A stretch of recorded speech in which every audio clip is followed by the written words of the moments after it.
चलिए मानव सभ्यता के पूरे इतिहास का सफर करते हैं। ये एक ऐसी रोमांचक कहानी है जिसमें बड़े बड़े साम्राज्यों का उदय और पतन है, क्रांतिकारी विचार हैं और वो मोड़ हैं जिन्होंने हमारी आज की दुनिया को गढ़ा है। जरा सोचिए, हमारा इतिहास लाखों साल लंबा है। हमारे शुरुआती पूर्वज होमिनिड से लेकर निएंडरथल तक शिकारी और संग्राहक की तरह जीते थे, कुदरत के साथ एक तालमेल बनाकर। लेकिन फिर इतिहास के बहुत ही छोटे से हिस्से में लगभग 4000 ईसा पूर्व में कुछ ऐसा हुआ जिसने हमेशा हमेशा के लिए सब कुछ बदल दिया। तो सवाल ये उठता है कि आखिर हुआ क्या? कैसे एक प्रजाति जो पूरी दुनिया में बिखरी हुई थी अचानक इतनी ताकतवर बन गई कि उसने पूरी धरती पर अपना दबदबा कायम कर लिया और अपनी किस्मत खुद लिख डाली? इस पूरे बदलाव की शुरुआत बस एक चिंगारी से हुई थी।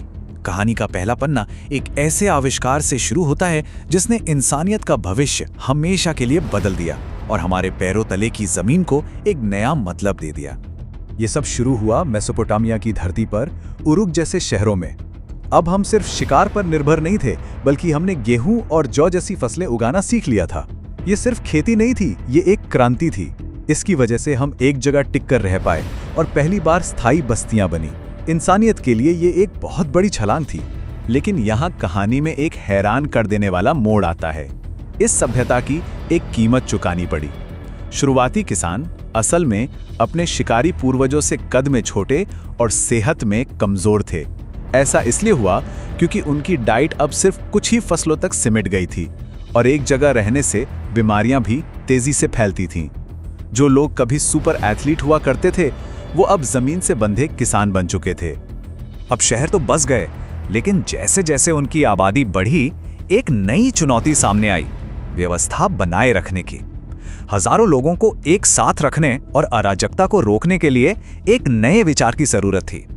और यहीं से शुरू होता है कहानी का अगला अध्याय, कानून, व्यवस्था और महान विजय का युग। अब हम्मुराबी की संहिता को ही देख लीजिए।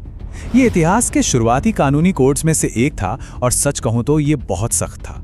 इसका सीधा सा सिद्धांत था आंख के बदले आंख, लेकिन इसमें एक पेच था।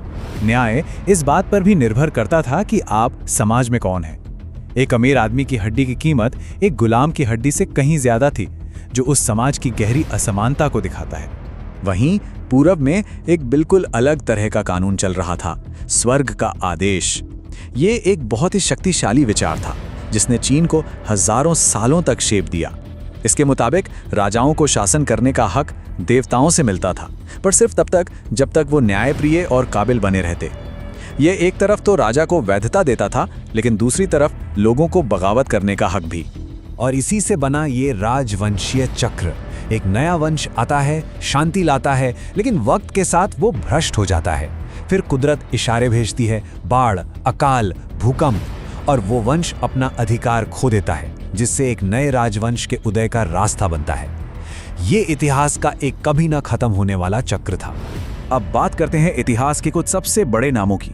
सबसे पहले सिकंदर महान दार्शनिक अरस्तु का शिष्य, जिसने सिर्फ 30 साल की उम्र तक दुनिया के एक बहुत बड़े हिस्से को जीत लिया था और ग्रीक कल्चर को दूर दूर तक फैलाया। वो एक शानदार मिलिट्री रणनीतिकार और दूर की सोचने वाला लीडर था। और फिर जूलियस सीजर, एक और ऐसा ही जीनियस जिसकी महत्वाकांक्षा ने रोमन गणराज्य को हमेशा के लिए बदल दिया। गॉल पर उसकी जीत और सत्ता पर उसकी पकड़ ने उसे एक लीजेंड तो बना दिया, लेकिन यही कामयाबी उसकी भयानक मौत की वजह भी बनी, जब उसी के साथियों ने उसे धोखा दिया। जैसे जैसे ये साम्राज्य बड़े होते गए, उनका एक दूसरे से टकराना तय था। ये अध्याय सिर्फ जमीन की लड़ाइयों का नहीं है, बल्कि ये संस्कृतियों, धर्मों और विशाल सेनाओं के उन महाटकरावों का है जिन्होंने दुनिया का नक्शा ही बदल कर रख दिया। इसका सबसे बड़ा उदाहरण है धर्म युद्ध, यानी क्रूसेड्स। लगभग 200 सालों तक ईसाई यूरोप और मुस्लिम दुनिया पवित्र भूमि पर कब्जे के लिए एक दूसरे से एक क्रूर जंग लड़ते रहे। ये आस्था, दौलत और ताकत का एक ऐसा जटिल संघर्ष था जिसका असर आज भी महसूस किया जा सकता है। लेकिन शायद इतिहास की सबसे बड़ी और बेमिसाल ताकत थी मंगोल सेना, और उसका लीडर था चंगेज खान। उसने बिखरी हुई खानाबदोश जनजातियों को एक करके एक ऐसी अनुशासित फौज बनाई जिसे कोई रोक नहीं सकता था, और एक ऐसे विशाल साम्राज्य की नींव रखी जो चीन से लेकर यूरोप तक फैला था। और ये आंकड़ा तो दिमाग हिला देने वाला है। आज एशिया के कुछ हिस्सों में रहने वाले 8% पुरुष सीधे चंगेज खान के वंशज हैं। ये सिर्फ जीत की कहानी नहीं है, ये उसके साम्राज्य के विशाल असर और उसकी स्थायी जेनेटिक विरासत का सबूत है। दुनिया एक बार फिर एक बहुत बड़े मोड़ पर खड़ी थी। पुराने साम्राज्य बिखर रहे थे और ताकत का पड़ला बहुत तेजी से बदल रहा था। एक नई वर्ल्ड ऑर्डर की नींव रखी जा रही थी, जो पहले से कहीं ज़्यादा जुड़ी हुई और ज़्यादा खतरनाक थी। वो फैसलाकुन पल आया 1453 में, जब ऑटोमन साम्राज्य ने कॉन्स्टेंटिनोपल पर कब्जा कर लिया। इसी के साथ हजारों साल पुराने रोमन साम्राज्य का हमेशा के लिए अंत हो गया। इस एक घटना ने यूरोप और एशिया के बीच व्यापार के रास्ते बंद कर दिए और यूरोप के लोगों को समुद्र के रास्ते नए रास्ते खोजने पर मजबूर कर दिया, जिससे अनजाने में ही खोज का एक नया युग शुरू हुआ। ये एक लाइन उस नए दौर की बेरहम राजनीति को बयां करती है। मैकियावेली का मानना था कि एक ऐसी दुनिया में जहां कुछ भी स्थिर नहीं है, लीडर्स को सत्ता में बने रहने के लिए कुछ भी करना चाहिए। ये एक ऐसी दुनिया थी जहां डर प्यार से कहीं ज्यादा ताकतवर और भरोसेमंद हथियार था।